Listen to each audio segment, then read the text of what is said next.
पाकिस्तान के अंदर इस दौर के अंदर परवेज़ इलाही साहिब ने जो किरदार अदा किया उनको खराज तहसीन पेश करते हैं और वज़ीर आला उस्मान बुज़दार का भी शुक्रिया अदा करते हैं।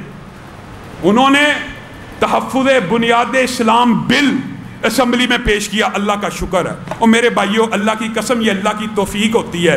अल्लाह जिन लोगों से काम लेना चाहता है फिर अल्लाह ले लेता है। फिर ये नहीं देखता वो काफ लीग के हैं, PTI के हैं, पीपल पार्टी के हैं। देखिए काफ लीग से आपको पता उनका साबिक़ा किरदार लाल मस्जिद के हवाले से और मुल्क में उनके खिलाफ कैसा फिजा है और उनके जुराइम हैं।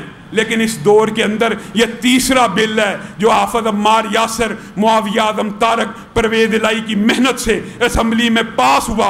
रसूलुल्लाह की तौहीन के ऊपर, उम्महातुल मोमिनीन की तौहीन के ऊपर, सहाबा की तौहीन के ऊपर। हम तो हुकूमत से यह भी मुतालबा करते हैं जो परवेज़ इलाही ने कहा है ना, इस कानून को 295C के तहत ले आया जाए, ये भी मुतालबा कबूल करना चाहिए। और उस्मान बुज़दार साहब को भी खिराज तहसीन पेश करते हैं। उन्होंने मिनट नहीं लगाया, अपनी सूबाई कबीना से इस बिल को पास करवाया। अब होना क्या चाहिए कि अगर पंजाब असम्बली से ये बिल पास हो गया है तो मुल्क की दीगर असम्बलियाँ भी इस बिल को पास करें, मुल्क की कौमी असम्बली भी इस बिल को पास करे।